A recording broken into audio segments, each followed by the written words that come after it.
وہ حجر ابن عدی جس نے اپنا اتنا ایمان ظاہر کیا کہ میرا جوان بیٹا میرے سامنے مارا جائے، بیٹے کی ڈیڈ باڈی دیکھنا مجھے قبول ہے، لیکن اتنا سا رسک بھی نہیں لوں گا کہ اس کے ایمان کو کوئی خطرہ نہ پہنچے۔ تو اب اپنے زندگی میں حجر کی سیرت کو لے کے آئیے۔ کیا ہم بھی اپنی اولاد، اپنے بیٹے اور بیٹیوں کے ایمان کے لیے اتنا ہی پریشان ہیں؟ کیا ہم بھی اس کا اتنا ہی خیال کر رہے ہیں؟ کیا کبھی ہم نے سوچا ہے کہ اس وقت ہماری ذرا سی نیگلنس، ہم ذرا سا نیگلیکٹ کریں مسئلے کو تو تھرڈ جنریشن میں کیا ہو جائے گا؟ کیا ہم اپنی آنکھوں سے نہیں دیکھ رہے کہ انگلینڈ میں کیا ہو رہا، یورپ میں کیا ہو رہا، اور یہاں بھی جو تھرڈ جنریشن ہے وہ کہاں کس منزل پہ پہنچی؟ حجر مظلوم، علی کی محبت میں مارا جانے والا، معاویہ اور معاویہ کے گورنر زیاد ابن ابی کے خلاف پہلا پروٹیسٹ کرنے والا، آج ایک بار پھر ان پہ ظلم ہوا، ان کی قبر کو کھودا گیا، ان کی ڈیڈ باڈی کو قبر سے نکالا گیا۔ اس ظلم کا انتقام بھی زمانے کے امام کو لینا۔ تو جب اس طرح کا کوئی ظلم ہوتا ہے، امام زمانہ کو ہم اور زیادہ یاد کرتے ہیں۔ مگر، لیکن، اگر اور مگر، جب تک میری مجلس سے ہے یہ تین لفظ سے آپ کی جان نہیں چھوٹے گی۔ مگر ظالموں کو یاد کرتے کرتے کہیں یہ نہ بھول جائیں کہ کبھی آدمی خود بھی ظالم ہوتا۔ رسول خدا ابو ذر غفاری کی وزڈم کی بہت تعریف کرتے تھے۔ ایک چیز ہوتی ہے نالج، وہ تو آپ نے کتابیں پڑھ لی، نالج آ گئی۔ جو قرآن کہتا ہے گدھے پہ کتابیں رکھ دی، سورہ جمعہ میں جو آیت آئی، ایک ہوتی ہے وزڈم۔ ابو ذر اس اعتبار سے دیکھیں، آج انٹرنیٹ کے اندر نالج ہے، وزڈم نہیں، فیس بک پہ نالج ہے، وزڈم نہیں، اور یہ ایک بہت اہم سبجیکٹ ہے۔ لیکن فی الحال شہزادی کونین والے ٹاپک کو آگے بڑھانا ہے تو ابو ذر کی وزڈم کی بہت تعریف۔ رسول خدا کا انتقال ہو گیا، کوئی آدمی نیا مسلمان ہوا، اب رسول تو ہے ہی نہیں دنیا میں، اہل بیت کی فیملی کو اس طریقے سے مدینے کے اندر محدود کر دیا گیا۔ اس نے ابو ذر کو خط لکھا کہ تم رسول خدا کے پاس پوری لائف رہے۔ یہ مسلمانوں کی لسٹ میں 5th نمبر پہ آتے ہیں، سیکوینس کے اعتبار سے 5ویں مسلمان، وہاں سے لے کے رسول خدا کی وفات تک رسول کے ساتھ رہے، پورا پیریڈ گزارا رسالت کا۔ کوئی ایک ایڈوائس کرو۔ ابو ذر کی ایڈوائس یہ تھی جس سے محبت کرتے ہو کبھی اس پہ ظلم نہ کرنا۔ وہ ذرا چکرا گیا، کہا کہ ہے ابو ذر، اگر ایک نارمل ایڈوائس ہوتی ہے کہ کسی پہ ظلم نہ کرو، وہ سمجھ میں آتی، جس سے سب سے زیادہ محبت کرتے ہو، محبت کرنے والے پہ تو آدمی کبھی ظلم نہیں کرتا، اس کی وجہ سے دوسروں پہ ظلم کرتا۔ اپنی اولاد سے محبت ہے، اپنی بیوی سے محبت ہے، اپنے شوہر سے محبت ہے، اپنے بزنس سے محبت ہے، اپنے مکان سے محبت، جس سے محبت، اس کی وجہ سے آدمی دوسروں پہ ظلم کرتا۔ یہ کیا لکھ، لیکن ابو ذر، رسول خدا نے تمہیں ٹائٹل دیا لقمان و امتی، ایک لقمان بنی اسرائیل میں پہلے گزرا، ایک میری امت کا لقمان ہے، وہ ابو ذر۔ یقیناً اس میسج میں کوئی ایسی بات ہے جو میں نہیں سمجھ رہا ہوں۔ ابو ذر نے ایک مرتبہ ریپلائی دیا کہ سب سے زیادہ آدمی کس سے محبت کرتا ہے؟ اپنے آپ سے۔ یہ ساری فضول باتیں ہیں کہ ہمیں اولاد سے بڑی محبت، اور ہمیں بیوی سے بڑی محبت، اور ہمیں شوہر سے بڑی محبت، اور ہمیں فلاں، سب سے زیادہ اپنے آپ سے محبت ہوتی۔ یہی وجہ کہ عقل مند لوگ کہتے ہیں کہ 3 ایسے موقع ہیں کہ بڑے سے بڑا سوبر اور سیریس آدمی بھی بے وقوف بن جاتا، جن میں سے ایک ہے جب میرر میں اپنے آپ دیکھتا۔ بڑے سے بڑا عقلمند آدمی آئینہ جب اس کے سامنے آ جائے، آپ دیکھیں گے کہ کس طرح سے وہ اپنے آپ کو بنا رہا ہے، سنوار رہا ہے، سجا رہا، اتنا مزہ آتا، اور اس طرح سے جھوم جھوم کے دیکھتا۔ اب پتہ نہیں اس کی انگلش کیا ہوگی، لیکن اس طرح سے کہ بڑے سے بڑا عقل مند آدمی آئینہ ہاتھ میں لے کے بے وقوف بن جاتا، کیونکہ اپنے آپ سے محبت۔ لیکن ابو ذر نے کہا کہ سب سے زیادہ آدمی اپنے آپ سے محبت کرتا، اپنے آپ پہ کبھی ظلم نہ کرنا، اور جس نے کوئی گناہ کیا اس نے اپنے آپ پہ ظلم کیا۔ یہ قرآن کی آیت، وَمَنْ يَتَعَدَّدْ حُدُودَ اللَّهِ فَقَدْ ظَلَمَ نَفْسَهُ، جس نے اللہ کے کسی ایک قانون کو توڑا اس نے اپنے آپ پہ ظلم کیا۔ تو زمانے کا امام سارے ظالموں سے انتقام لے گا جو کسی پہ ظلم کر رہے، لیکن اس میں وہ مومن بھی آ گیا، ایک مرد کا داڑھی شیو کر دینا، ایک عورت کا بے حجاب گھر سے نکلنا، کسی کا غیبت کرنا، کسی کا نماز قضا کرنا، کسی کا مومن کا حق کھا جانا، یہ سب خود ہمیں ظالموں کی فہرست میں شامل کر رہے ہیں، ہم اس کو کوئی نقصان نہیں پہنچا رہے، ہم اپنے آپ کو نقصان پہنچا رہے ہیں۔ شہزادی کونین کا ایک ٹائٹل یا لقب صدیقہ، صدیقہ، یا ایھا الذین آمنوا اتقوا اللہ وکونوا مع الصادقین، اے ایمان لانے والو تقوی اختیار کرو اور صادقین کے ساتھ ہو جاؤ۔ اور صادقین میں اگر آپ دیکھیں گے تو ٹاپ آف دا لسٹ شہزادی کونین صدیقہ، کبھی کوئی غلط بیانی امکان ہی نہیں ہے، تو کہنا ہی غلط ہے۔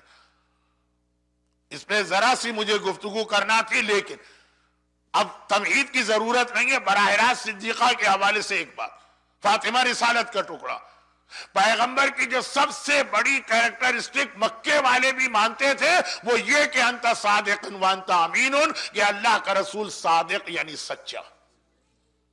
ابو جہل بھی مانتا ہے، ابو لہب بھی مانتا ہے، بلکہ پیغمبر نے اپنی رسالت اپنی سچائی سے شروع کی کہ اگر میں یہ کہہ دوں کہ اس پہاڑ کے پیچھے دشمن کی فوج تم پہ اٹیک کرنے والی ہے تو میری بات مانو گے کہ نہیں مانو گے؟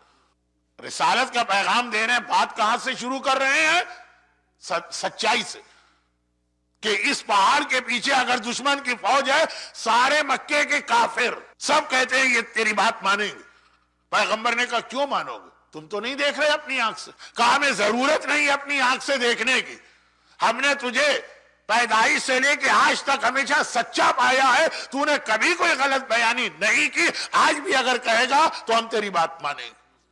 اللہ، ابو جہل تو کہہ دے کہ ہمیں اپنی آنکھ سے دیکھنے کی ضرورت نہیں ہے، تیرا کہنا کافی، اور مومن کہے مولانا داڑھی کا کوئی فائدہ بتائیے۔ ہم نے کہا حدیث رسول ہے، ارے حدیثیں تو بہت ساری ہیں، کوئی سائنٹیفک فائدہ۔ ہمارے یوتھ کہیں کہ مولانا آخر یہ گانا اسلام میں کیوں حرام ہے؟ جن کو اللہ زیادہ پیسہ دیتا ہے ان کا پہلا سوال ہے کہ شراب کیوں حرام ہے اسلام کے اندر؟ اس کے تو بڑے بینیفٹ ہیں، ہر 6 مہینے کے بعد ایک آرٹیکل چھپ جاتا ہے کسی ویسٹرن میگزین کہ میوزک کے اتنے فائدے ہیں، وہ فلاں جگہ پہ میوزک سے بیماروں کا علاج ہو رہا اور فلاں جگہ میوزک سے، اسلام نے کیوں حرام کیا؟ اور پھر خیر ڈیری کوئن والا تو شاید یہاں کوئی نہ ہو یا ایک آدھ ہو، لیکن اس ٹائپ کی چین میں بڑے مزیدار کھانے ملا کرتے ہیں، یہ کیوں حرام؟ میں کراچی میں جب تھا پاکستان میں تو مختلف ایجوکیشنل انسٹیٹیوشن میں بھی ریگولر درس دینے جاتا تھا، خاص طور پر میڈیکل کالج۔ تو ڈاکٹر حضرات سے میں اسی طرح بات کرتا تھا کہ مولویوں اور ڈاکٹروں میں ایک چیز کامن، وہ اردو کے ایک رائٹر نے لکھا ہے دنیا میں جتنی مزیدار چیزیں آدھی مولویوں نے حرام کر دی، آدھی ڈاکٹروں نے حرام کر دی، جتنی مزیدار چیزیں آدھی انہوں نے حرام کی، آدھی انہوں نے حرام کر دی۔ خیر تو خلاصہ یہ ہے کہ جو حرام چیزیں وہی لوگوں کو مزیدار لگتی ہیں۔ اب پاکستان کے اندر مثلا ایک حیدرآباد پاکستان میں بھی، ایک انڈیا میں ہے، ایک پاکستان میں۔ پاکستان کے حیدرآباد میں جو سب سے بہترین مٹھائی کی دکان ہے وہ ہندو کی، مولانا کیا کہنے اس کے مٹھائی کے، اتنی مزیدار مٹھائی زندگی میں کبھی نہیں کھائی۔ کراچی میں جو سب سے بہترین بھاجی ترکاری کی دکان ہے بولٹن مارکیٹ پر، وہ ایک ہندو کی، دوڑ دوڑ کے لوگ جاتے ہیں، لائن لگتی ہے وہاں پہ۔ یہ حرام کیوں؟ ریزن کیا ہے؟ وائی؟ ہم نے کہا امام نے کہا، ہم نے کہا رسول نے کہا، کہ وہ تو حدیث ہو گئی، کوئی سائنٹیفک فائدہ بتائیے۔ ہمیں یقین اس وقت آئے گا جب کوئی جوزف، کوئی پیٹر، کوئی اسمتھ، کوئی جان بتائے کہ یہ خرابی ہے، محمد یا علی یا فاطمہ بتائیں تو پھر اتنا یقین نہیں آتا۔ یہ آج کا مومن کہہ رہا ہے اور وہ 1400 سال کا ابو جہل، 1400 سال پہلے کا ابو جہل کہہ رہا کہ اپنی آنکھ سے دیکھنے کی ہمیں ضرورت ہی نہیں ہے، تو نے کہہ دیا وہی ہمارے لیے کافی ہے۔ تو اللہ کا رسول اپنی سچائی سے اپنی رسالت شروع کر رہا، پہلی دلیل اپنی سچائی لائے، اور اسی کی تو بیٹی ہے زہرا صدیقہ۔ یہ بھی میں کچھ روایتوں کی روشنی میں ایک بات کہہ دوں، یعنی ٹائم اگر ہوتا تو میں روایتیں بھی پڑھتا، لیکن بہرحال اتنا ٹائم نہیں ہے۔ روایتوں کی روشنی میں ایک بات کہہ دوں، شہزادی کی کمر پہ کوڑا پڑا، آج شب جمعہ ہے، ماتم کی بھی رات ہوتی ہے، مصائب کی بھی، تو 2 دن میں نے غم کا بیان نہیں پڑھا، آج پڑھنا پڑے گا، لیکن ابھی پہلے ایک چھوٹا میسج۔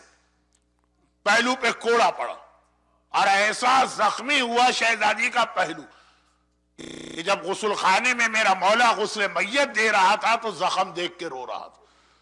شہزادی کے جسم کی پسلیاں ٹوٹی، شہزادی کا بیٹا محسن مارا گیا، لیکن کچھ روایتیں ہیں میرے ذہن میں، اس وقت ان کو پڑھنے کا وقت نہیں ہے، اس کا نتیجہ، لیکن ان سب سے بڑا غم، ان سے زیادہ شہزادی کو دکھ، ان سے زیادہ شہزادی کی نگاہ میں مصیبت، صرف ایک جملہ تھا حکمران کا کہ تم دعویٰ کر رہی ہو ہمیں تمہاری سچائی پہ یقین نہیں۔ میں صدیقہ، زندگی میں کبھی ممکن نہیں غلط بیان ہے۔ ارے مباہلے کے میدان میں عیسائیوں نے میری سچائی مان لی، اور یہ مسلمان کہتا ہے کہ نہیں بھائی تم کہہ رہی ہو ہمیں تمہاری سچائی پہ شک۔ کوڑے کے زخم سے بڑا یہ زخم تھا جو فاطمہ کی روح پہ لگا، وہ فزیکل ٹارچر تھا، یہ اسپریچول ٹارچر۔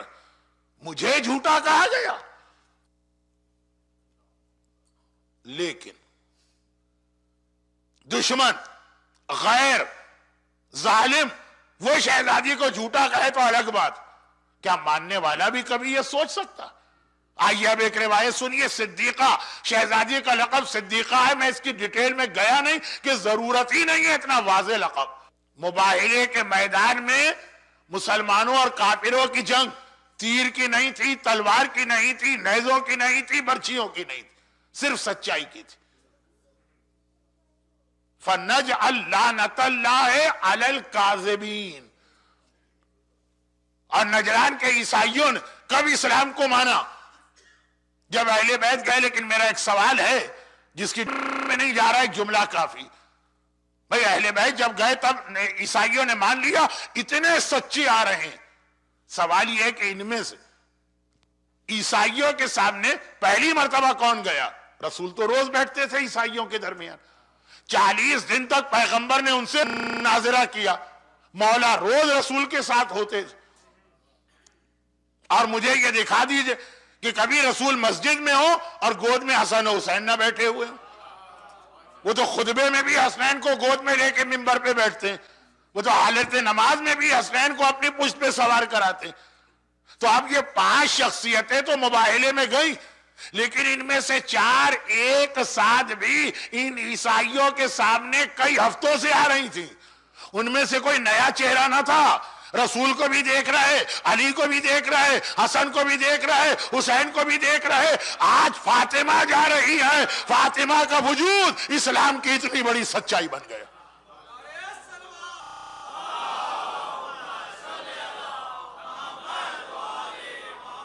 میں نے بہت احتیاط سے لفظ استعمال کیا، فاطمہ کا پریزنس، یہ نہیں کہا فاطمہ کا چہرہ کہ ہماری عورت دلیل اس کو بنا لے، نہیں، کہیں پورے حجاب کے ساتھ تھی، مباہلے کے میدان میں پورے حجاب کے ساتھ گئی، لیکن اہل بیت کے بیچ میں فاطمہ کا آ جانا یہ سچائی کو اتنا واضح کر گیا کہ 4 چہروں کو روز دیکھ کر بھی انکار کرنے والے عیسائی 5ویں شخصیت کا وجود محسوس کرتے ہیں اور سچائی مان لیتے ہیں، مگر حجاب کے ساتھ۔ مرحوم مولانا کبن صاحب، کتنے عظیم خطیب اور عالم کا نام میں نے لیا، قلب حسین صاحب ان کا نام تھا، لیکن چونکہ محبت میں اور پیار میں کبن صاحبی کہلاتے تھے تو اگرچہ ذرا اچھا تو نہیں لگتا اتنے بڑے عالم کا، ان کا ایک جملہ پڑھ رہا ہوں خالی، کہا کہ مباہلے میں بھی فاطمہ پورے حجاب کے ساتھ گئی، اتنا حجاب کہ فاطمہ تو فاطمہ، بھئی آگے رسالت ہے، پیچھے ولایت ہے، علی، دونوں طرف امامت ہے، ولایت و امامت و رسالت فاطمہ کا حجاب بچاتے ہوئے چل رہی ہے، بلکہ فاطمہ تو فاطمہ کے پیروں کے نشان کو بھی چھپایا جا رہا، کیونکہ پہلے رسول خدا آگے جا رہے، رسول کا پیر زمین پہ پڑتا ہے، پھر فاطمہ کے پیر کا نشان آتا ہے، پھر علی کے پیر کا نشان آتا ہے، رسالت کا پیر فاطمہ کے پیر کے نشان کو زمین میں رہنے والوں سے چھپا رہا، علی کا پیر آسمان میں رہنے والوں سے حجاب فاطمہ کر رہا، پورا حجاب۔ لیکن خود وجود فاطمہ صدیقہ ہیں، صدیقہ، مسلمان نے نہیں مانا فاطمہ کو۔ ہمارے ینگسٹر لیک آف نالج کی وجہ سے بعض اوقات بے تکے سوال کر دیتے، کہا جی وہ تو اسلام کا ایک اصول ہے کہ جو آدمی دعویٰ کرے گواہ تو لانا پڑے۔ صحیح مسلم میں کیا جابر ابن عبداللہ انصاری کا واقعہ نہیں؟ وہ گئے، جابر ابن عبداللہ کے حدیث قصہ کے راوی کے آپ نے ان کا نام بہت سنا ہے، لیکن ان کی عظمت اپنی جگہ، فاطمہ کے سامنے کچھ نہیں۔ جا کے اسی حاکم سے کہا رسول اللہ نے مجھے وعدہ کیا تھا کہ جب فلاں جگہ سے زکوٰۃ آئے گی تو ایک مٹھی کھجور دیں گے۔ کہا رسول نے کہا تھا، تم کہہ رہے ہو، دیٹس انف، کوئی گواہ نہیں، کچھ نہیں، تمہارا کہنا کافی ہے، لے جاؤ یہ۔ جابر ابن عبداللہ انصاری کی زبان پہ اتنا بھروسہ، اور اس کائنات کی سب سے سچی شخصیت صدیقہ کائنات کے اوپر اتنا شک۔ یہ میں بہت جلدی ایک بات کہہ گیا، کیونکہ آج کل جعفری سینٹر اٹلانٹا میں تو ایسے لوگ نہیں ہیں، لیکن انٹرنیٹ اور فیس بک پر بیٹھے ہوئے ایسے کتنے لوگ ہیں جو سوالات ہوتے ہیں تو بہت مختصر، یہ صدیق رسول صادق، یہ اس کا ٹکڑا صدیقہ۔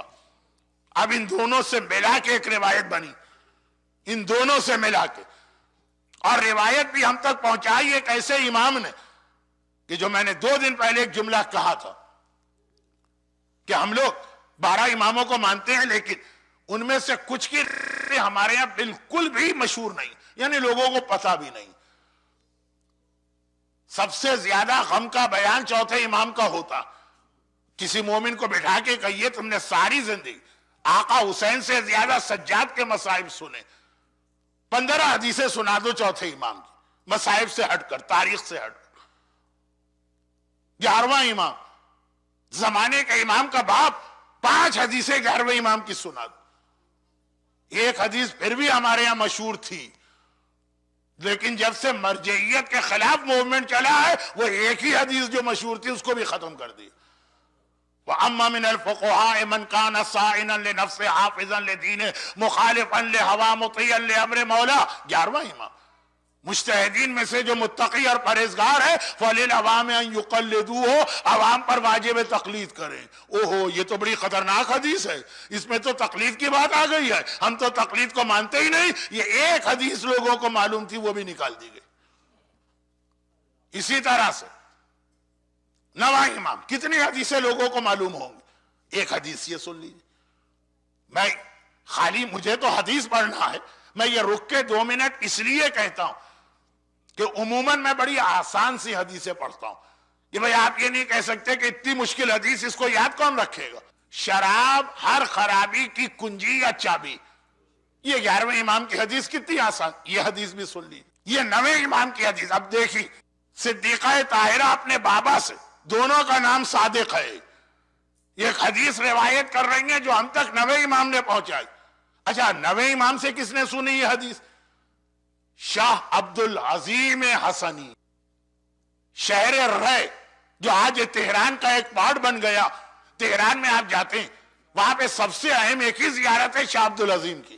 ان کے حالات کی طرف چلا گیا تو آدھا گھنٹہ تو اس میں نکل جائے گا، لیکن صرف ایک جملہ ان کے بارے میں کہہ دوں تو کافی۔ بہت سے لوگ اسے قبول نہیں کرتے ہیں، لیکن اس کی ڈیٹیل بھی ہے فی الحال میں۔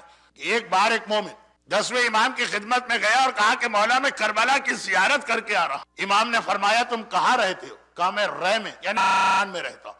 تو کہا کہ پھر تمہیں اتنی دور آنے کی ضرورت نہیں تھی، عبد العظیم کی زیارت کر لیتے، وہ زندہ تھے اس وقت، ان کی زیارت ایسی ہے جیسے کربلا میں میرے دادا حسین کی زیارت۔ یعنی اتنی عظیم شخصیت شاہ عبد العظیم۔ وہ نقل کرتے کہ مجھ سے میرے آقا 9ویں امام نے کہا، شاہ عبد العظیم امام حسن کی اولاد میں، کہا کہ مجھ سے میرے آقا نے، اور ایک جملہ اور کہہ دوں کہ 10ویں امام کے زمانے میں بڑے فتنے پیدا ہونے لگے تھے شیعت کے اندر بھی۔ لوگ اپنے سیلف میڈ خیالات کو اسلام بنا رہے تھے. جیسے یہاں ہر آدمی اپنی جگہ سے خود ایک عقیدہ بناتا ہے کہ جی مرجعیت کی اہمیت نہیں ہے اور سمجھتا ہے یہی اسلام, خمس کی اہمیت نہیں ہے یہی اسلام, حجاب کی اہمیت نہیں ہے, اصل تو دل کے اندر شرم ہونا چاہیے یہی اسلام. ایسے بھی لوگ ہیں. دو جملے میں بہت احتیاط سے کہہ رہا ہوں. احتیاط اس لیے کہ بہت سینسیٹیو ایشوز ہیں, ٹائم کم ہے, کہیں ایسا نہ ہو کہ مس انڈرسٹینڈنگ پیدا ہو جائے, لیکن بہرحال کہنا ضروری. نمبر 1, سیریا میں جو کچھ ہو رہا اور پاکستان میں جو کچھ ہو رہا, دشمنان اہل بیت کا اس میں سب سے بڑا حصہ. لیکن کچھ حرکتیں بعض جذباتی مومنوں نے بھی ایسی کی تھی جس کو ایکسپلائٹ کر کے وہ فائدہ اٹھا رہے ہیں. پاکستان میں ایک بہت ہی خطرناک آرگنائزیشن ہے لشکر جھنگوی. اس کے ٹریننگ کیمپس کے اندر وہ ویڈیو دکھائی جاتی ہیں جو 9 ربیع الاول عید الزہرا میں پاکستان کے کچھ علاقوں میں حرکتیں ہوتی, اور سیریا میں بھی. بس اس سے زیادہ دوسرا, اور دوسری جانب یہ بھی آپ دیکھیں کہ دوبارہ مری ہوئی نصیریت کو زندہ کیا جا رہا ہے ہمارے اندر. مولا کائنات علی صحیح اللہ, یہ نعرے کراچی کے مجلسوں میں کتنے لگنے لگے. پہلے علی رب تھا, اب تو علی اللہ. ہماری مجلسوں میں نعرے لگ رہے ہیں, آپ کو ویڈیو میں مل جائیں گے. بہت سینسیٹیو چیزیں کہ ہر آدمی اپنی طرف سے اپنے من سے ایک عقیدہ بناتا.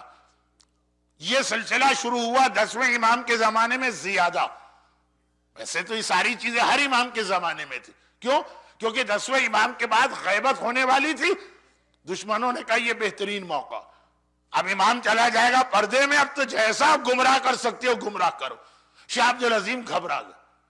انہوں نے اپنے سارے عقیدے کو ایک کاغذ پہ لکھا, لے کے 10th امام کے پاس آئے اور کہا کہ مولا یہ میرا عقیدہ ہے, میں اپنا عقیدہ آپ سے چیک کروانا چاہتا ہوں. ایسا نہ ہو کہ کوئی غلط بات اس میں آ جائے اور میں قیامت میں مارا جاؤں. امام نے پورا ان کا عقیدہ جو لکھ کے انہوں نے امام تک پیش کیا. علماء مجلسوں میں پڑھتے ہیں, اور عموماً جب ہم لوگ کسی گروپ کے ساتھ زیارت کے لیے ایران جاتے ہیں تو شاہ عبدالعظیم کے روضے پر میں خود بھی وہ تھوڑا سا وہ ان کا لکھا ہوا ڈاکیومنٹ, امام نے آخر میں تصدیق کی کہ جو تم نے لکھا یہی دین خدا ہے جو ہم اہل بیت نے پھیلایا, نہ اس میں کوئی کمی ہے نہ اس میں کوئی اضافہ, نہ ایڈ کرنے کی اجازت ہے اسلام میں نہ ڈیلیٹ کرنے کی. یہ شاہ عبدالعظیم وہ کہتے ہیں میں نے اپنے آقا 9ویں امام سے سنا, اور وہ فرماتے ہیں کہ ایک دن مولا اور شہزادی میں ایک بات ہوئی. رسول خدا روز آنا اپنی بیٹی کے گھر میں آتے تھے, آج نہیں آئے. شہر سے باہر ہوتے تو الگ بات تھی, شہر میں بھی ہے, جس وقت پہ آنا تھا نہیں آئے. اب کچھ چیزیں سمجھانے کے لیے میں بتا رہا ہوں. مثلا پیغمبر روزانہ صبح 10 بجے وزٹ کرتے ہیں, 12 بج گئے اب تک رسول نہیں آئے. شوہر اور بیوی, بیوی کون ہے؟ رسول کا ٹکڑا ہے, رسول سے اتنی محبت کرنے والی بیٹی. گھبرا کے کہا کہ چل کے دیکھنا چاہیے بابا کی کیا حالت. ریگولر آنے والا آج نہیں آیا. اب شوہر اور بیوی یعنی علی اور زہرا ایک ساتھ پیغمبر کے حجرے میں جا رہے ہیں. یہ تو اچھا ہے کہ اٹلانٹا میں لوگوں نے اپنے بچوں کو عادت ہی نہیں ڈلوائی ہے مجلسوں میں آنے کی, یا کم از کم اردو مجلسوں میں آنے کی. بہت اچھی بات ہے, نہیں بچوں کے لیے تو بہت بری بات ہے, والدین کے لیے تو اس سے بھی بری بات. ہمارے لیے اچھی بات ہے, ورنہ ان کے سوالات کا جواب. مولانا وہ دونوں گئے, سیل فون پہ پوچھ رہے تھے رسول سے کہ کیا بات ہے, وہ آئی پیڈ نکالتے اور فوراً پوچھ رہے تھے کہ یا رسول اللہ اس وقت آپ کی کیا حالت ہے. اب کون ان کو سمجھائے کہ 1400 سال پہلے علم والا سیل فون آئی پیڈ تو تھا یا فیس بک تو تھی. بیٹی اور داماد کھڑے ہوئے, بابا نہیں آئے, بہت دیر ہو گئے. پیغمبر کے حجرے میں گئے. اب وہ حجرہ کتنا دور ہے, جیسے یہ آپ کا امام باڑا, یہ ایک پارٹیشن, ادھر شہزادی کا حجرہ ادھر رسول کا. دیکھا رسول زمین پہ بیٹھے ہیں اور رو رہے ہیں. رسول زمین پہ بیٹھ کے اپنے حجرے میں اتنا رو رہے ہیں, تھوڑا سا نہیں اتنا رو رہے ہیں کہ یہ لفظ جو میں کہہ رہا ہوں یہ رسول کے لیے تو ٹھیک نہیں, ٹائم کی کمی کی وجہ سے کہہ رہا ہوں. کیا ایسا لگ رہا ہے کہ رسول کو دنیا کی کوئی خبر ہی نہیں ہے کہ صبح ہوئی کہ دوپہر ہوئی کہ شام ہوئی, اتنا اس وقت غم کر رہے ہیں. ایک عام بیٹی اپنے باپ کی یہ حالت برداشت نہیں کر سکتی، بیٹا برداشت کر لیتا ہے، بیٹیاں زیادہ محبت کرتی ہیں والدین سے۔ انڈیا میں جو ریشو بگڑ رہا، خاص طور پر پنجاب کے علاقوں میں، کہ بیٹیوں کو ماں کے پیٹ میں ہی مار دیا جاتا ہے الٹرا ساؤنڈ سے، صرف بیٹے زندہ رکھے جاتے ہیں۔ خیر اب یہ وقت آج نہیں ہے اور یہ آپ کے لیے ٹاپک ہے بھی نہیں۔ مجھے کہ آپ تو بیٹیوں سے محبت کرنے والے ہیں، تو ایک عام بیٹی اپنے باپ کو اتنا روتا دیکھے، کہا یہ فاطمہ جیسی بیٹی تڑپ کے آگے بڑھی، بابا خیریت تو ہے؟ ابھی مثلا کل تک ہی، رات تک ہی بیٹی داماد رسول سب ایک ہی حجرے میں بیٹھے تھے، کوئی ایسی بات نہیں۔ یہ اچانک کیا ہو؟ کہا بیٹی آج کا دن وہ ہے جب اللہ مجھے معراج پر لے گیا تھا۔ اب میں نے کل بتا دیا کہ معراج تو بہت ہوئی ہیں، مجھے آج معراج یاد آ رہی ہے، تو معراج یاد آ رہی تو خوش ہونا چاہیے۔ ہمارے یہاں معراج جو بھی ڈیٹ ہم نے فکس کی ہے اپنی آسانی کے لیے، جس میں کوئی قباحت بھی نہیں ہے، شرعن کوئی خرابی بھی نہیں ہے، وہ جشن مناتے ہیں ہم لوگ، سیلیبریشن ہوتا ہے۔ پاکستان میں آئیے تو ساری مسجدوں میں لائٹنگ ہو رہی ہوتی ہے، بلکہ ایک سال تو میں بمبئی میں تھا، وہاں بھی میں نے دیکھا کیا شاندار، شیعہ سنی سارے مسلمان، پیغمبر رو رہے ہیں، معراج یاد کر کے رسول خدا رو رہے ہیں۔ صدیقہ ہیں فاطمہ، آج مظلومہ اور صدیقہ، یہ دو لقب پہ بات ہوئی، مظلومہ پر امام زمانہ کے حوالے سے، صدیقہ پر اپنے اور آپ کے حوالے سے۔ کہا بابا معراج یاد آ رہی ہے تو رو کیوں رہے ہیں؟ کہا بیٹی معراج کا وہ منظر یاد آ رہا ہے جب میں نے، اب ایک جملہ بیچ میں ذرا سا سبجیکٹ سے ہٹ کر، بیٹیاں باپ سے محبت کرتے ہیں، اور باپ بھی اگر جانتا ہے کہ بیٹی رحمت ہے تو باپ بھی بیٹے سے زیادہ بیٹی سے محبت کرے گا۔ یہ پیغمبر نے ارشاد فرمایا کہ صحیح مومن کی پہچان یہ ہے کہ وہ بیٹیوں سے محبت زیادہ کرتا ہے، بیٹوں سے کم۔ یہاں تک کہ حکم دیا کہ جب کوئی تحفہ گھر میں لے کے آؤ پہلے بیٹیوں کو دو اور پھر بیٹے کو، یہاں تک کہا کہ دونوں میں فرق نہ رکھنا۔ اللہ کے رسول اپنی ایک بیوی کے حجرے میں داخل ہوئے، دیکھا کوئی خاتون ان سے مسئلہ پوچھنے آئی، بیٹا بھی لے کے آئی ہے، بیٹی بھی، چھوٹے چھوٹے بچے۔ زوجہ رسول نے مہمان کی خدمت کرنا ہے، کچھ کھجوریں اس کو دی، اس نے کھجور اٹھائی، بیٹے نے تڑپ کے ماں کے ہاتھ سے کھجور لے، وہ باتیں کر رہی ہے، مسئلہ پوچھ رہی، ایک دم چونکی، بیٹے سے کھجور واپس چھینی، برابر سے دو حصے کیے، بیٹے کو آدھی کھجور تھمائی، آدھی کھجور بیٹی کو دی، مسئلہ پوچھ لیا۔ جب وہ گئی تو پیغمبر نے کہا ایک جنتی عورت جا رہی، یا رسول اللہ کیا یہ وحی سے پتا چلا کہ اس کے عمل سے پتا چلا؟ جس نے اتنا خیال کیا کہ اگر اس کے بیٹے نے کھجور اس کے ہاتھ سے لے لی تھی تو بیٹی پہ ظلم نہ ہونے پائے، اس نے کھجور کے برابر کے دو ٹکڑے کر کے بیٹی کو اتنا ہی دیا جتنا بیٹے کو دیا، یہ جنتی عورت کا عمل ہوتا۔ تو اب اللہ کا رسول دوسری مجلس میں یہ بات آئی جو ہم سے کہتا ہے اس سے زیادہ خود عمل کرتا ہے۔ چنانچہ کتنی محبت کرتے ہیں رسول اپنی بیٹی زہرا سے۔ ادھر فاطمہ پوچھ رہی بابا آپ اتنا کیوں رو رہے ہیں، اتنا کیوں رو رہے ہیں، اور ادھر پیغمبر نے ایک جواب دی اور کہا کہ بیٹی اب فاطمہ سے تو محبت کرتے ہی ہیں، وہ تو ٹکڑا ہیں، امت کی عورتوں سے بھی۔ بھئی ہمارا عقیدہ ہے نا رسول اور علی اس امت کے باپ ہیں، یعنی امت کا ہر مرد ان کا بیٹا ہے، ہر عورت ان کی بیٹی ہے۔ تبھی ایک حدیث بھی ہے رسول کی، جب کسی عورت کو بلا وجہ طلاق دی جاتی تو یہ سمجھو جیسے میری بیٹی کو طلاق دی جا رہی، اور اس کا کیس قیامت کے دن اللہ کے پاس میں لے کے جاؤں گا۔ یہ بہت اہم ایک ایشو ہے، آج کل ہماری سوشل لائف ٹوٹ رہی ہے، اس تیزی سے طلاقیں ہو رہی ہیں کہ مجھ سے تو کوئی نکاح پڑھوانے آتا ہے تو میں کہتا ہوں کہ میں آپ کو ایک پیکج ڈیل دیتا ہوں، آپ پھر دوبارہ آئیں گے میرے پاس ایک ہفتے کے بعد کہ مولانا طلاق بھی پڑھ دیجئے جو آپ نے پچھلے ہفتے نکاح پڑھا، تو دونوں بکنگ ابھی کرا لیجئے، میں 25% ڈسکاؤنٹ دیتا ہوں۔ مسئلہ ویسے میں نہ نکاح پڑھتا ہوں، ٹائم ہی نہیں ہے، نہ طلاق، لیکن اس تیزی کے ساتھ آج نکاح ہوا اگلے ہفتے معلوم ہے طلاق ہو گئی۔ پیغمبر کہہ رہے بغیر وجہ کے طلاق ملی، قیامت کے دن اس کا کیس لے کے میں جاؤں گا۔ آج بھی دنیا میں بیٹی کو طلاق ملتی ہے، باپ پریشان ہوتا، تو پیغمبر ساری امت کی ساری عورتوں کے باپ ہیں۔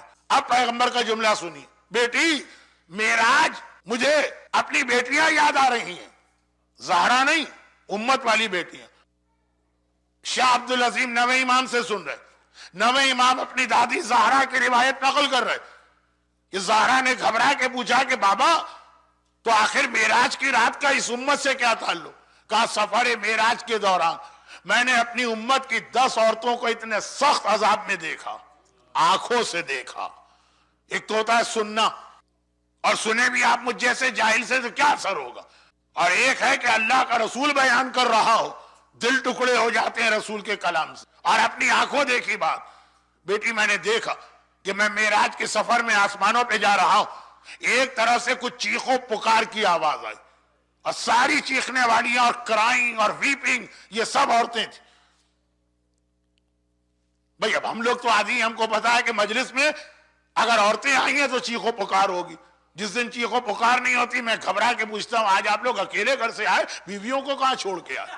پوچھنا پڑتا۔ لیکن اللہ کے رسول کے زمانے میں ایسی عورتیں نہیں تھیں جو مجلس کے اندر بھی اپنی بک بک جاری رکھیں۔ تو خلاصہ یہ ہے، پیغمبر نے کہا میں جا رہا ہوں، عورتوں کے رونے کی آواز آئی، عورتوں کے چیخنے، پیغمبر نے ذرا سا اپنی ڈائریکشن کو چینج کیا اور کہا کہ میں نے دیکھا کہ میری امت کی میرا کلمہ پڑھنے والی، مجھ سے محبت کرنے والی کچھ عورتیں، کیونکہ روایت بہت مشہور اور آپ نے بہت سارے علماء سے سنی، میں صرف 2 وجوہات کی وجہ سے آج اس روایت کو چھیڑ بیٹھا۔ شب جمعہ ہے، موت یاد کرنا، اور شہزادی کونین کا لقب صدیقہ ہے، یہ دیکھنا ہے کہ شہزادی کی سچائی پر مومن اور مومنہ کو یقین ہے کہ وہ بھی شک کر رہا۔ میں نے دیکھا میری امت کی کچھ عورتیں جن کو سر کے بال سے باندھ کے لٹکایا گیا۔ جو میں نے 2 دن پہلے کہا کچھ چیزیں سننا آسان ہے، وقت آئے تو پتا چلتا ہے کتنی مشکل ہے۔ جیسے کسی نے مولا سے کہا مولا میرا گناہ کرنے کو بہت دل چاہتا ہے کہ آج 5 منٹ کا ایک گانا سن لے، بڑا ہٹ گانا آیا ہوا، سب بچے جوان عورتیں مرد دیوانے ہیں، ذرا ہم بھی تو دیکھیں۔ 5 منٹ کا گناہ، مولا نے کہا اپنے گھر میں جا کے آگ روشن کر، اس میں جا کے بیٹھ جا، جتنی دیر تک آرام سے بیٹھ سکتا ہے اتنی دیر کا گناہ کر لے، کیونکہ گناہ کا نتیجہ کیا ہے؟ اللہ آگ میں جلائے گا۔ یہ صادق حسن نہیں کہہ رہے، یہ امام علی کہہ رہے ہیں۔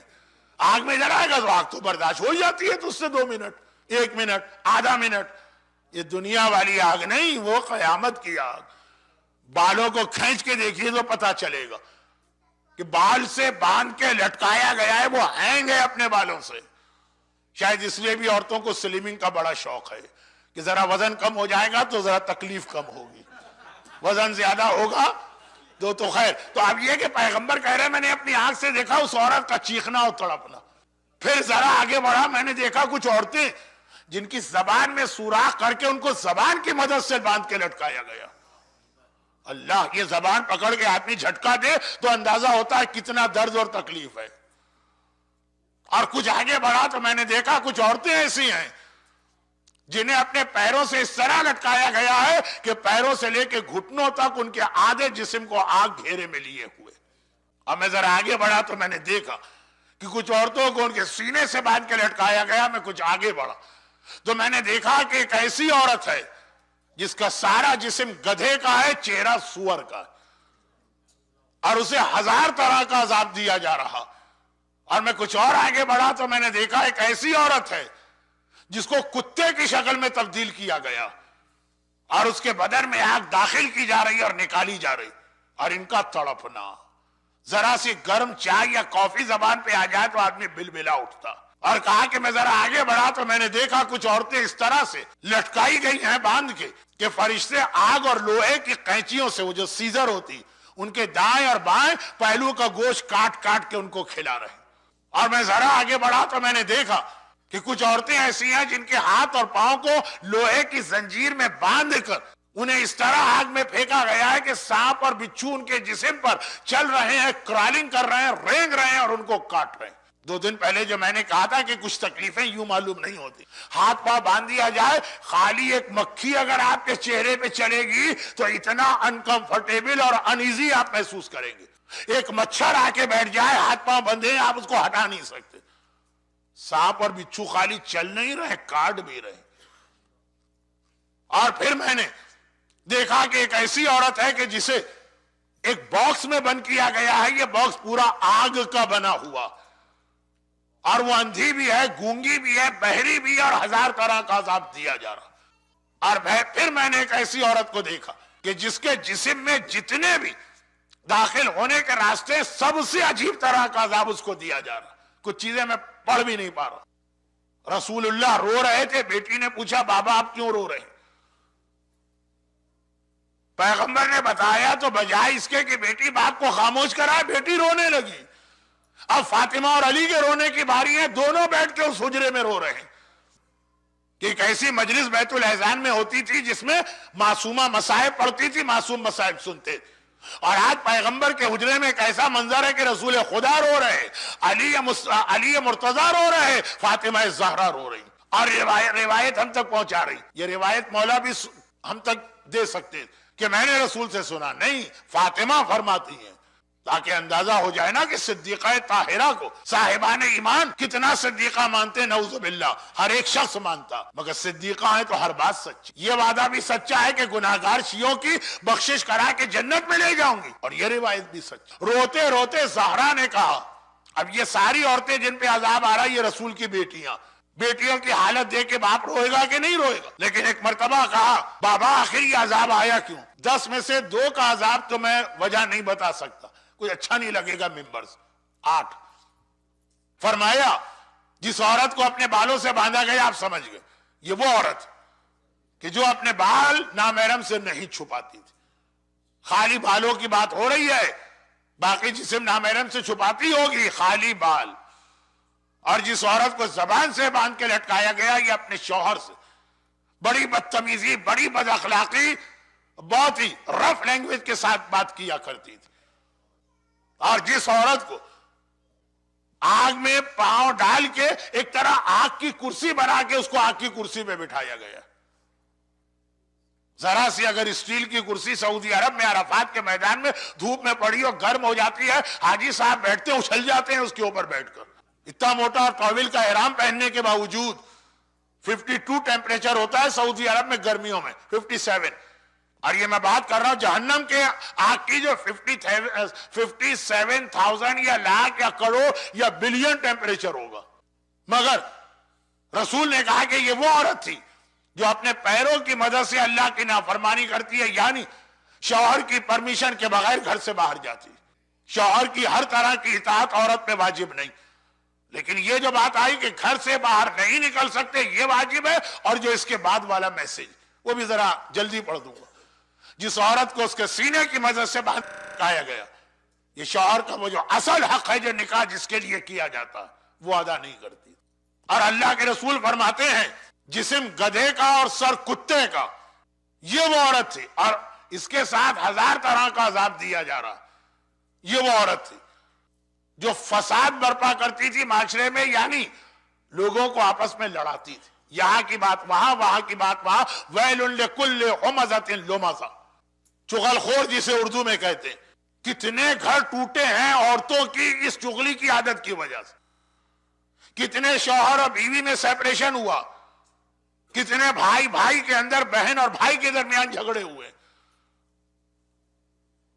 چلو 50 سال 60 سال مزے لے لو چغلیاں کر کے, پھر قیامت کا دن کتنا بڑا ہے. اور یہ قبر کا پیریڈ, شب جمعہ بھی ہے, صدیقہ طاہرہ کی بات بھی ہو رہی ہے. مظلومہ اپنے آپ پہ ظلم نہ کرو. اور فرمایا وہ عورت جس کا سر اور جسم کتے جیسا بنا کے عذاب دیا جا رہا. 1000 طرح کا عذاب, یہ جملہ روایت کا ہے. معصوم نے کہا 1000 طرح, یعنی بہت ساری قسموں کا اور بھی عذاب. کہ یہ وہ عورت ہے جو دوسروں سے جیلس اور حسد کیا کرتی.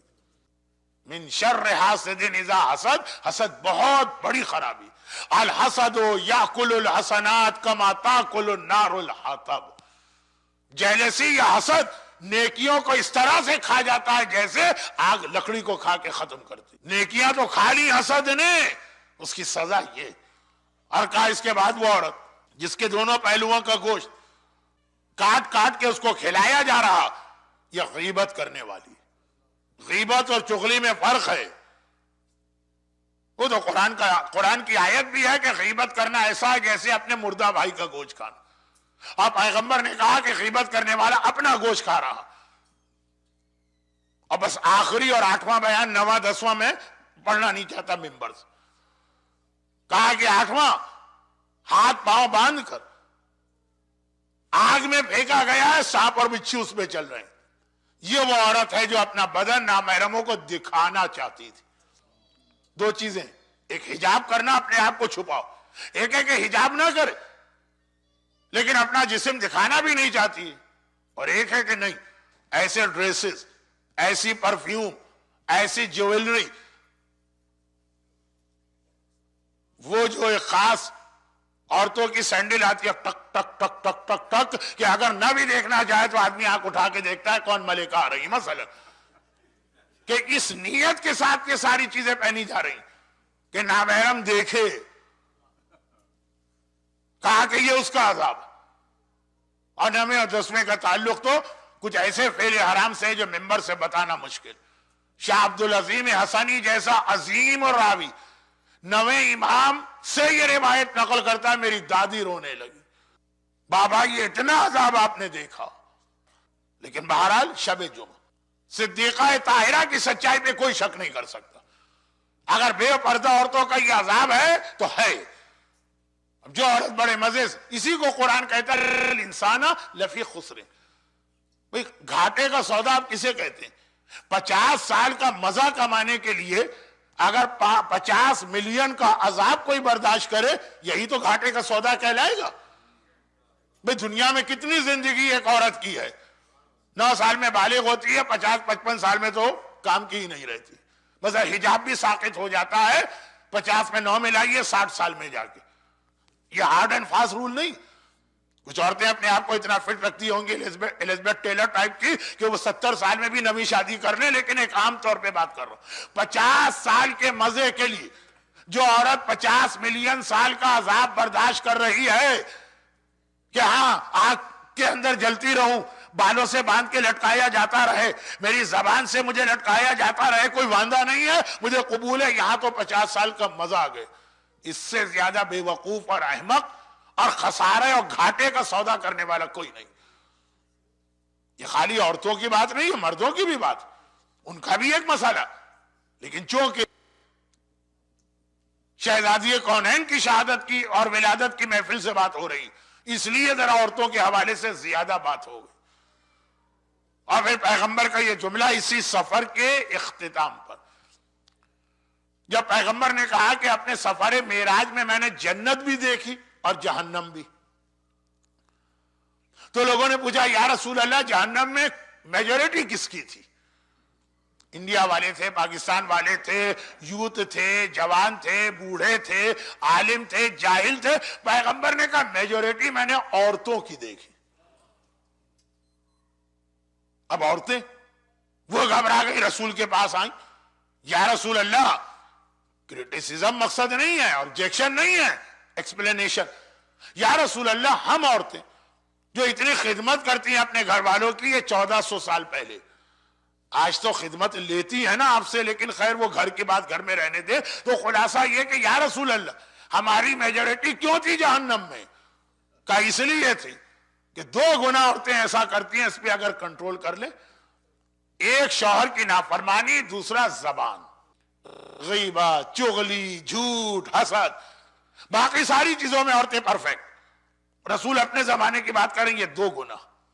کراچی میں ایک بہت پڑھی لکھی عورت، ماسٹرز بھی کیا ہے، حبیب بینک میں بھی ایک بہت ایگزیکٹو پوسٹ پر. ایک دن میری مجلس کراچی میں ایک سننے آ گئی اتفاق سے. کبھی ایسا ہوتا ہے نا کہ کسی کے جاننے والے کا انتقال ہو گیا، اب 40ویں کی مجلس میں تو جانا، پتا بھی ہے کہ کون پڑھ رہا ہے لیکن جانا تو پڑے گا، اس مرنے والے سے رشتہ. اور یہ روایت میں نے پڑھی اس میں. بعد میں ان کا فون آیا کہ مولانا ویسے تو اس روایت پہ ہمیں بہت آبجیکشن تھا کہ عورتوں کی میجورٹی جہنم میں کیسے. وہ ذرا ویمن لبریشن کے موومنٹ کی بھی ایک آرگنائزر تھی. لیکن آپ کی مجلس میں جو ہم نے کراؤڈ دیکھا تو یقین آ گئے، مرد کم تھے، زیادہ تھی. عورتوں کو آپ کنڈیم کر رہے ہیں، عورتوں کو آپ گالیاں دے رہے ہیں، عورتوں کا عذاب سنا رہے ہیں، پھر بھی عورتیں دوڑی چلی آ رہی ہیں. ان کو تو جہنم میں جانا ہی جانا چاہیے. تو یہ تو ان مومنہ عورتوں کی سنسیئرٹی ہے کہ پھر بھی یہ مجلسیں سن لیتی ہیں. اور مردوں کے لیے بھی روایت ہے، اور بعد میں پڑھوں گا شاید انہی آخری 3 میں سے کسی ایک میں، ابھی سے نہیں بتاؤں گا ورنہ اتنے لوگ بھی نہیں ملیں گے. تو خلاصہ یہ صدیقہ طاہرہ فاطمہ زہرا اپنے صادق و امین باپ سے نقل کرتی ہیں، گناہ کرنا آسان ہے مگر گناہ اپنے آپ پہ ظلم، گناہ کرنا آسان ہے لیکن گناہ قبر میں جواب دہی لے کے آتا۔ شب جمعہ یاد کرو اور اس کے حوالے سے خالی یاد نہیں کرو، پورا ہفتہ اپنے آپ کو چینج کرو۔ مولا کا جملہ ہے کہ گناہ کتنے جلدی ختم ہو جاتا لیکن اس کے رزلٹ اور اس کے نتائج کتنے عرصے تک آدمی کے ساتھ رہتے ہیں۔ 50 سال میں یہ بے پردہ عورت بھی قبر میں جائے گی اور ایسے جائے گی کہ فرشتے ہنسیں گے۔ سارا حجاب عورت کو قبر میں ہی کرایا جاتا، مقنا بھی ہونا چاہیے اور چادر بھی ہونا چاہیے اور پورا جسم بھی چھپا ہونا چاہیے۔ پھر جو اب عذاب آیا اس حجاب والی عورت پر، اللہ کو قبر کا حجاب نہیں چاہیے، دنیا کا۔ صدیقہ طاہرہ یہ فرماتی ہے مگر دشمن کا کوڑا جتنی تکلیف پہنچاتا، دوست اگر پھول اٹھا کے مارے تو اتنی ہی تکلیف ہوتی۔ اگر چاہنے والا شہزادی کی سچائی پہ شک کرے، جائیے کتابوں میں چیک کر لیجئے، روایت آپ کو ہر جگہ ملے گی جہاں معراج کا بیان۔ اے صاحبان ایمان، کوثر، فاطمہ، زہرا، محدثہ، مظلومہ، اب صدیقہ تک جب بات پہنچی ہے تو شہزادی کی سچائی میں ایک لمحے کے لیے بھی شیطان دل میں وسوسہ نہ پیدا کرے۔ فاطمہ کے لیے یہی غم بہت بڑا غم ہے کہ بابا مجھے دربار سے جھوٹا کہہ کے واپس کیا گیا۔ فاطمہ کے لیے یہی غم بہت بڑا غم ہے۔ اپنے چاہنے والے بھی ایسی کوئی بات کریں، ویسے مجھے یقین ہے کہ ایسا کچھ نہیں ہوگا، چاہنے والا کبھی سچائی پہ شک نہیں کرے، لیکن شہزادی پہ جو مظالم ہوئے سو ہوئے۔ یہ سو ہوئے کا مطلب یہ نہیں کہ میں اس کو ٹال رہا ہوں، ابھی شہادت کے مجلسوں میں آپ سن چکے ہیں، میرا مقصد یہ، مگر ذرا سوچئے یہ فاطمہ کا بڑا امتحان تھا کہ یہ علی کا بڑا امتحان تھا۔ فاتح خیبر، اپنے عبدوت کے 2 ٹکڑے کرنے والا، احد میں ذوالفقار جیسا آسمانی تحفہ اس کے ہاتھ میں۔ ہم ذرا سی بات برداشت نہیں کر سکتے اپنے سگے بھائی کی بھی، اور حکم خدا سے علی کو کتنا بڑا امتحان دینا پڑا۔ جہاں سے مجلس شروع ہوئی تھی اس کی ایک بات ذہن میں رکھ کے مسائل سنیے گا۔ حجر ابن عدی کی قبر کو کھود دیا گیا، وہ جملہ سن کے مسائب ہیں شہزادی کے، مگر کتنا بڑا امتحان علی کا۔ تلوار چلانے والا علی، سارے مدینے کے لیے ایک علی کافی ہے، جس نے تنتنا ہمارا عقیدہ تو ہے ثابت بھی کیا۔ خندق کو علی نے اکیلے فتح کیا، احد کو علی نے اکیلے فتح کیا، خیبر کو علی نے اکیلے فتح کیا۔ اسی کے گھر کا دروازہ جلے، اسی کی بیوی کے پہلو پہ کوڑا پڑے، اسی کا بیٹا محسن مارا جائے۔ صاحب طاقت ہے لیکن خاموش ہے حکم خدا سے، مگر ایک منزل آئی جہاں علی بھی خاموش نہ رہے۔ شہزادی کی شہادت ہو گئی، میرے مولا نے شہزادی کو دفن کر دیا۔ اگلی صبح کو یہ خبر پھیلی، حاکم نے سوچا کہ یہ تو غضب ہو گیا، میں اپنے آپ کو رسول کا سکسیسر اور جانشین کہتا ہوں، اور اگر دنیا آ کے کہے کہ تم رسول کے جانشین اور اس کی صرف ایک اکلوتی بیٹی وہ دنیا سے چلی گئی، تم نے نماز جنازہ تک نہیں پڑھی، تو کیا جواب ہوگا؟ فیس سیونگ کے لیے ایک اعلان کیا کہ ہم فاطمہ کی بنت رسول کی شہزادی کی نماز جنازہ پڑھیں گے، اور اس کے لیے اعلان کیا۔